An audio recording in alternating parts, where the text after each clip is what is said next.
What happens when a royal guest on one of daytime TV's most watched talk shows turns a friendly interview into an all-out war? In just 39 seconds, one comment would ignite a firestorm that left audiences speechless and studio security scrambling.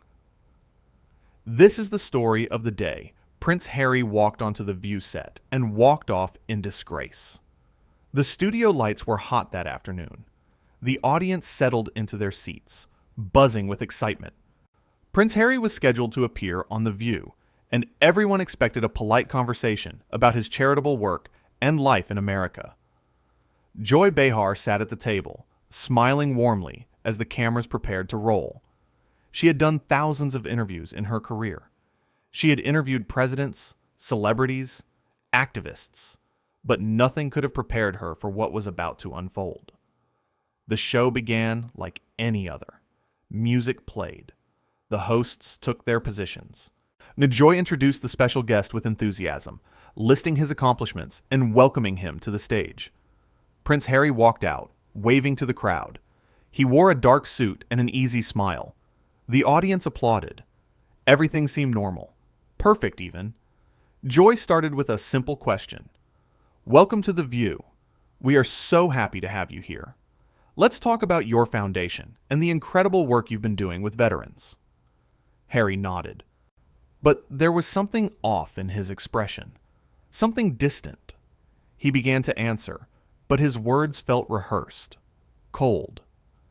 "Yes, well, the work is important, obviously. But I think people need to understand that not everyone can do this kind of work. It takes a certain kind of person. Someone who truly understands service." Joy raised an eyebrow, but kept her composure. She had dealt with difficult guests before. "That's wonderful. And I know so many organizations benefit from volunteers and everyday people who want to help. It really shows that anyone can make a difference." Harry shifted in his seat. His jaw tightened. "I think you're missing the point, Joy. Not everyone is cut out for this. Some people, they volunteer for a day and think they've changed the world. But real change, that takes dedication, sacrifice, things most people wouldn't understand." The audience grew quiet. Joy's smile faltered for just a second before she recovered. "Well, I think any contribution, big or small, is valuable. Every person who tries to help matters." "Do they?" Harry interrupted, his voice sharp. "Do they really matter, Joy? Or do they just make themselves feel better for a few hours before going back to their comfortable lives?" A murmur rippled through the studio. Joy sat back slightly, her professional mask slipping. "I'm sorry. Are you suggesting that regular people who volunteer their time don't matter?"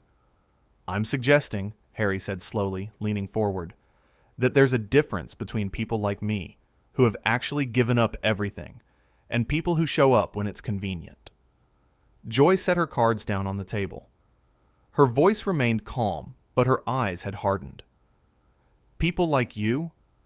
Harry, with all due respect, you come from extraordinary privilege. You were born into wealth and status. Many of the volunteers I've met have given up time they can't afford, money they don't have, just to help others. That's real sacrifice." Harry's face flushed. "You have no idea what I've sacrificed. None. I walked away from my family, my title, my country. I gave up everything to live authentically. What have you given up, Joy? What has anyone here given up?" The tension in the room was suffocating. Cameras kept rolling. The other hosts sat frozen, unsure whether to intervene. Joy took a breath, clearly working to keep her composure. "I think many people in this audience have given up plenty. They work multiple jobs to support their families. They sacrifice sleep to care for sick relatives. They donate what little they have to help strangers. And they do it without a media tour or a multi-million-dollar deal." Harry stood abruptly. His chair scraped against the floor. "This is exactly what I'm talking about. This is why I left. Everyone thinks they know me. Everyone thinks they understand. But you don't. None of you do." Joy stood as well, her voice rising now. Then help us understand, Harry. Explain to us how someone who had every advantage, every opportunity handed to them, is somehow more noble than a single mother working 2 shifts who still finds time to volunteer at a soup kitchen. You wouldn't get it, Harry snapped. People like you never do. You sit here in your comfortable studio, judging people, acting superior, when you have no idea what real pressure feels like, what real scrutiny feels like. People like me? Joy repeated, her voice incredulous.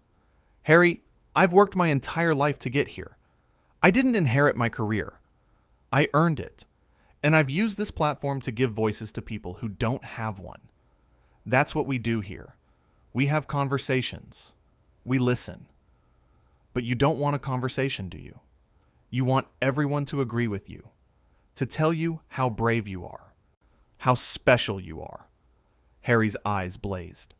This was a mistake. Coming here was a mistake. I should have known you'd twist everything. Make me the villain. I'm not making you anything, Joy said firmly. You're doing that all by yourself.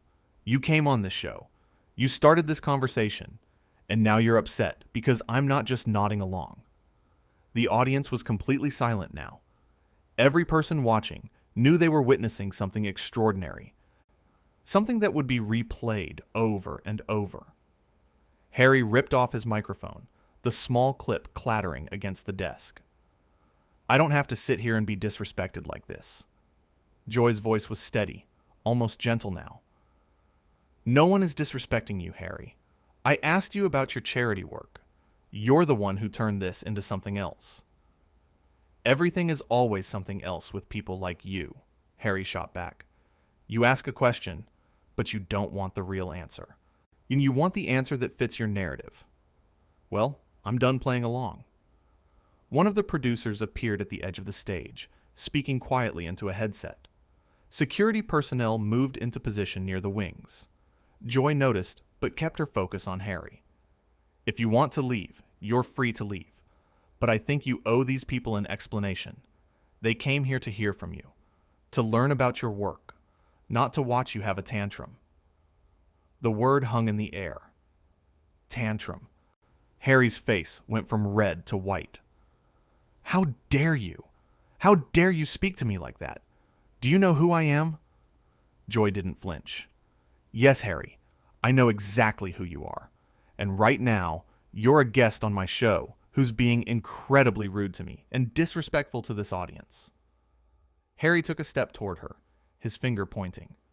You don't get to talk to me like this. You don't get to lecture me. I've done more for charity in 1 year than you've done in your entire career. The other hosts finally spoke up. One of them tried to calm things down. Let's all take a breath here. We can have a respectful conversation. But Harry wasn't interested in respect anymore. He turned to the host who had spoken. Respectful? She's been attacking me since I sat down. All of you have. This whole show is a setup. Joy shook her head slowly. Harry, no one attacked you. I asked you about your foundation. You chose to insult volunteers. You chose to dismiss people's contributions. You chose to make this personal. Because it is personal, Harry shouted. Everything is personal when you've lived the life I've lived, when you've been hunted by cameras, when your privacy has been destroyed, when your own family turned their backs on you. And I'm sorry for that, Joy said quietly. I truly am.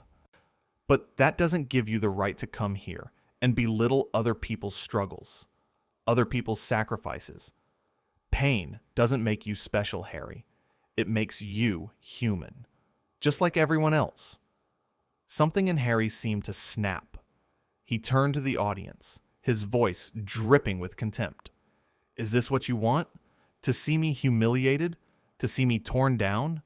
Does it make you feel better about your small lives? Gasps echoed through the studio. Several audience members stood, looking offended, then angry. Joy stepped between Harry and the audience, her voice sharp now. That is enough. You do not talk to these people like that. You do not insult them. They are not here to be your punching bag. Harry laughed bitterly. Of course you'd defend them. You're all the same. The media, the public, everyone. You build people up just to watch them fall. You pretend to care, but you don't. You just want the drama, the spectacle. If anyone is creating a spectacle right now, Harry, it's you, Joy said. Her voice was calm again, but there was steel beneath it. You were invited here as a guest. You were welcomed, and you've spent the last several minutes insulting everyone in this room. The volunteers you dismissed, the audience members you just called small, me, for asking you basic questions. At what point do you take responsibility for your own behavior? Harry's hands were shaking now. I don't have to take this. I don't have to stand here and be attacked by someone who has never walked a day in my shoes. Then don't, Joy said simply. You're absolutely right. You don't have to be here. No one is forcing you to stay. But before you go, maybe think about why you're really angry. Is it because of anything I said? Or is it because you came here expecting praise and got honesty instead? For a moment, Harry seemed frozen. His mouth opened, then closed. The anger in his eyes flickered, replaced briefly by something else. Uncertainty, maybe. Shame. But then the walls came back up. His face hardened. This interview is over. I agree, Joy said. She gestured to the producers. Please escort our guest out. Security moved in, not aggressively, but firmly. They approached Harry from both sides. One of them spoke in a low voice. Sir, if you'll come with us. Harry looked around wildly, as if searching for an ally. Finding none, he pulled away from the security guards. Don't touch me. I can walk out on my own. Then please do, Joy said. She had returned to her seat, her hands folded calmly on the desk. The picture of composure. Harry straightened his jacket. He glared at Joy one last time. You'll regret this. All of you will. Joy met his gaze evenly. The only person who should have regrets right now is you, Harry. You had an opportunity to share something meaningful, to inspire people, to talk about causes you care about.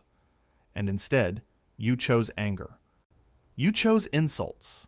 That's on you, not me, not them. You. Harry turned on his heel and stormed toward the exit. Security followed at a respectful distance. As he reached the stage door, he paused. For just a second, it looked like he might turn around, might apologize, might try to salvage what was left of the interview. But he didn't. The door swung open. Harry walked through it. And just like that, he was gone. The studio was silent. Joy looked at the camera, her expression unreadable. Then she smiled, just slightly. Well, that was something. We're going to take a quick break. When we come back, we'll continue with our planned programming. The cameras cut. The audience erupted. Some people were angry. Some were shocked. Some were laughing in disbelief. Joy sat perfectly still as producers rushed over, as the other hosts tried to process what had just happened. One of them leaned over. Are you okay? Joy nodded. I'm fine. That was unfortunate, but I'm fine. What happened? Another host asked. It started so normally. Joy shrugged.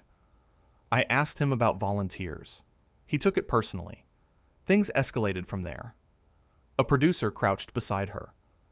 Do we address it when we come back, or do we just move on? We move on, Joy said firmly. We had a guest who behaved inappropriately. We handled it. Now we continue with the show. That's what professionals do. But even as she said it, Joy knew this moment would define the episode. Yeah, maybe even the entire season. People would talk about it for days, weeks. The clip would spread across social media. Think pieces would be written. Everyone would have an opinion. Some would say she was too hard on him. Others would say she was exactly right.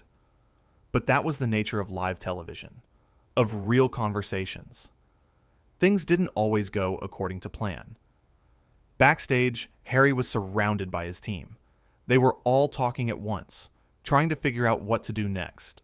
Now one of them was on the phone, already doing damage control. Another was replaying the confrontation, trying to find moments they could use to shift the narrative. But Harry wasn't listening. He stood with his arms crossed, staring at nothing. "We need a statement," someone said. Something about how the interview was hostile from the start. How Joy ambushed you with unexpected questions. Harry shook his head. "She didn't ambush me. She asked about volunteers." "That's not an ambush." His publicist frowned. "Then what do we say?" "I don't know," Harry admitted. "I don't know." Back on set, the break was ending. The audience had been briefed. Stay calm. Be respectful. Act like nothing happened. The countdown began. 5, 4, 3, 2. The cameras came back on. Joy smiled warmly, as if the last 15 minutes had been completely normal.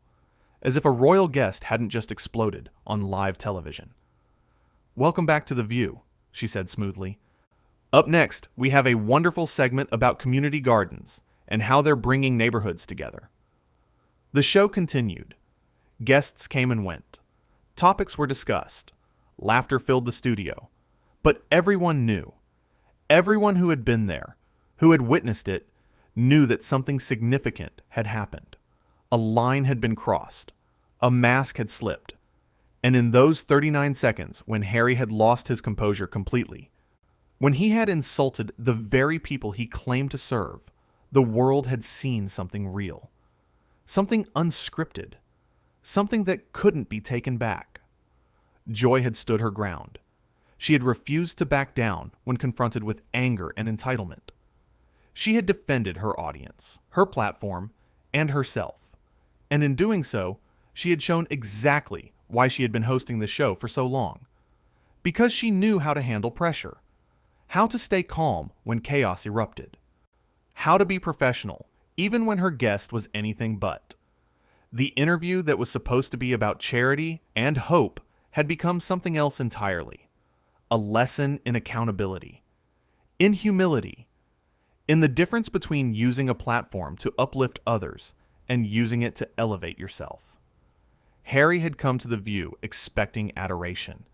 He had left in disgrace, and the cameras had captured every single moment. As the show wrapped for the day, Joy sat in her dressing room. The makeup artist worked quietly, removing the layers of foundation and powder. Joy stared at her reflection, replaying the conversation in her mind. She thought about the moment it all shifted. The exact second when Harry's demeanor changed from polite to hostile. It happened so fast, like a switch being flipped. Her producer knocked softly before entering. "The network wants to know if you want to release a statement." Joy shook her head. "No statement. What happened, happened. And it's all on tape. People can watch and decide for themselves." "Social media is going crazy," the producer said, scrolling through her phone. "Some people are saying you were too harsh. Others are saying you were exactly right. It's split pretty evenly." "Of course it is," Joy replied. "That's how these things always go. Half the people will see what actually happened. The other half will see what they want to see." The producer hesitated. "Do you think you were too hard on him?" Joy turned to face her. "No, I don't. I asked him a simple question. He chose to turn it into an argument. He chose to insult people. I gave him multiple chances to walk it back, to clarify, to have an actual conversation. He didn't want that. He wanted to be angry. And when I didn't validate that anger, he lashed out. That's not on me." The producer nodded slowly. "The audience members we talked to afterward said they appreciated how you handled it. They said you made them feel protected." "Good," Joy said, "because that's my job. To create a space where people feel safe, where they feel heard, not to coddle celebrities who can't handle being questioned." Meanwhile, 3 blocks away, Harry sat in the back of a car. His team had managed to get him out of the building through a side entrance, avoiding the cameras that had gathered out front. News traveled fast. Everyone wanted a comment, a reaction, something they could turn into a headline. His phone buzzed constantly.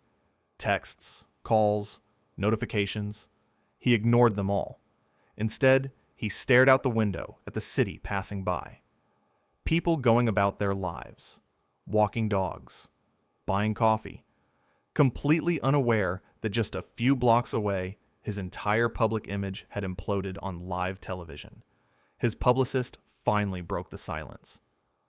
"We need to get ahead of this. The video is already online. It's spreading everywhere. So we have maybe an hour before every news outlet picks it up." Harry rubbed his eyes. "What do you suggest?" "An apology," she said immediately. "A sincere one. You apologize to Joy, to the audience, to anyone watching. You say you were having a bad day, that you let your emotions get the better of you, that you didn't mean what you said."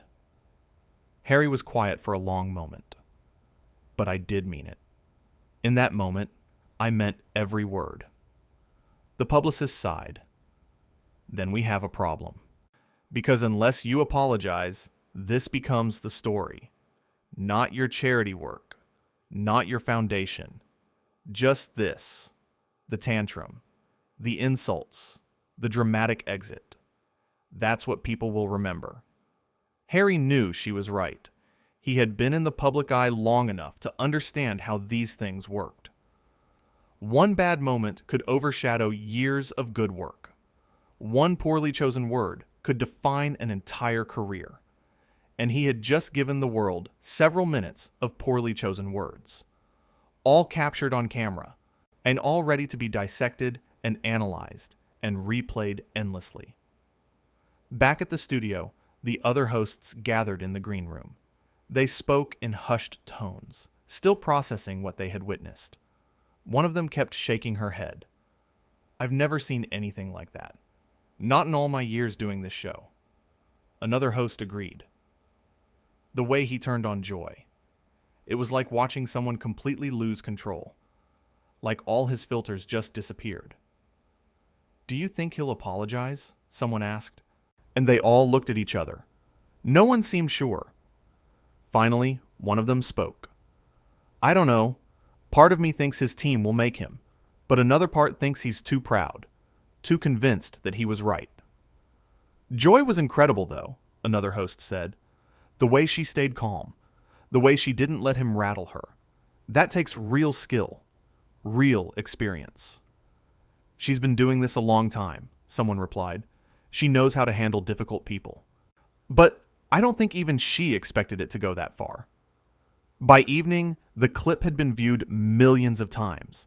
News outlets ran stories with headlines about royal meltdowns and heated exchanges. Opinion pieces flooded the internet. Some defended Harry, saying he had been provoked. Others praised Joy for standing her ground. Joy watched some of the coverage from her apartment that night. She listened to pundits analyze every word, every gesture. Some got it right. Others completely missed the point, but only two people truly knew what had happened. Only Joy and Harry had been sitting at that table when the conversation spiraled out of control. She thought about calling him, about reaching out privately, but she decided against it. This wasn't something that could be fixed with a phone call. This revealed fundamental differences in how they saw the world. Harry thought about calling Joy, too, about apologizing, but every time he rehearsed the words, they sounded hollow. The truth was that he had felt attacked, even though he hadn't been. He had felt judged, even though Joy had simply asked questions. And he had responded with anger, because anger was easier than vulnerability. The days that followed were difficult for both of them. Joy received thousands of messages, some supportive, thanking her for her integrity. Others hateful, accusing her of being cruel. She had learned long ago not to let public opinion dictate her sense of self-worth. She knew what she had done and why. Harry faced a similar barrage. His supporters rallied around him, insisting he had been ambushed. His critics tore him apart, saying he had revealed his true colors. He tried to focus on his work, on his foundation, on the causes he cared about. But everywhere he went, people asked about the view, about Joy, about what had happened. Looking back at that day, at those 39 seconds that changed everything, It was clear that both Joy and Harry had made choices. Joy chose to challenge her guest when he said something she found troubling. She chose to defend the people he had insulted. She chose professionalism over politeness. Harry chose defensiveness over dialogue. He chose anger over accountability. He chose to walk away rather than face the discomfort of being questioned. The View continued. New guests came. New topics were discussed. The show went on as it always did, but that episode, that confrontation, remained a turning point, a reminder that live television was unpredictable, that even the most carefully planned interviews could go completely wrong, that beneath all the preparation, people were still people. And when conflict erupted on camera, the whole world got to watch.